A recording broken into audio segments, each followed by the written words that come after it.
Salam sejahtera Malaysia, terima kasih kerana menonton video-video dalam channel ini.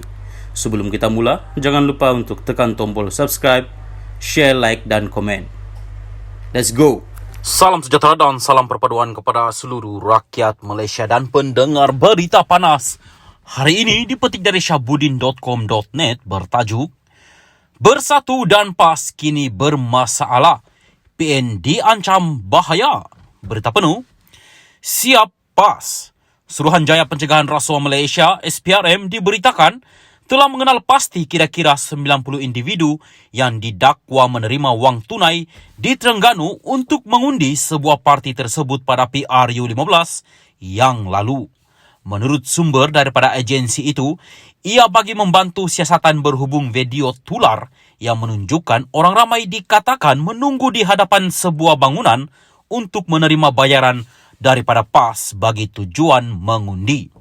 Sumber yang rapat dengan siasatan itu berkata, setakat ini SPRM telah berjaya menjejaki hampir separuh daripada 90 individu tersebut dan mereka telah dipanggil untuk memberi keterangan. Lelaki dalam video yang memberikan wang tunai kepada pengundi itu juga telah dipanggil untuk disoal siasat. Sekarang SPRM sedang berusaha untuk memanggil lebih ramai saksi bagi membantu siasatan.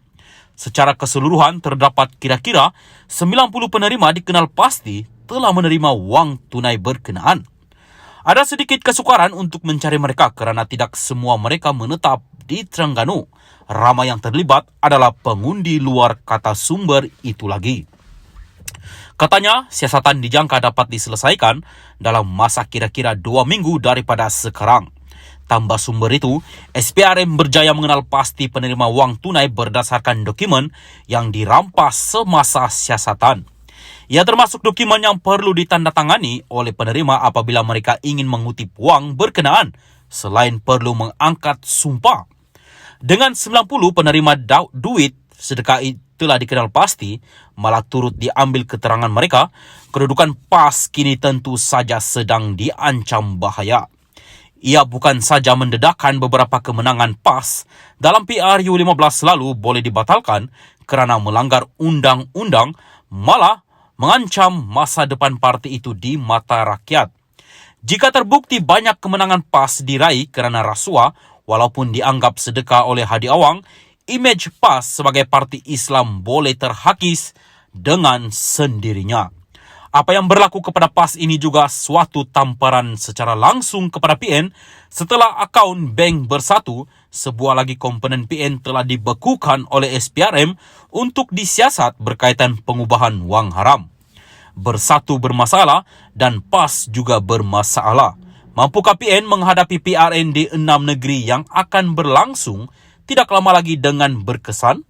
Selepas berakhirnya PRU15 pada November lalu, timbul dakwaan di media sosial bahawa PAS telah memberi wang kepada pengundi. Pengarah pilihan raya PAS, Muhammad Sanusi MD Nor, bagaimanapun menafikan perkara itu. Sanusi berkata dakwaan itu merupakan hela daripada musuh politik untuk memburuk-burukkan PAS dan parti Islam itu tidak mempunyai dana untuk membayar pengundi.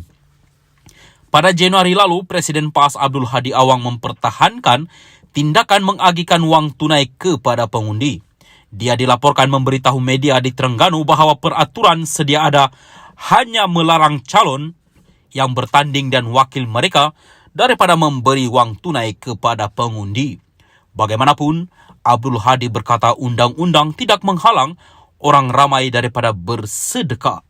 Syahbudin Hussein, 3 hari bulan 2, 2023.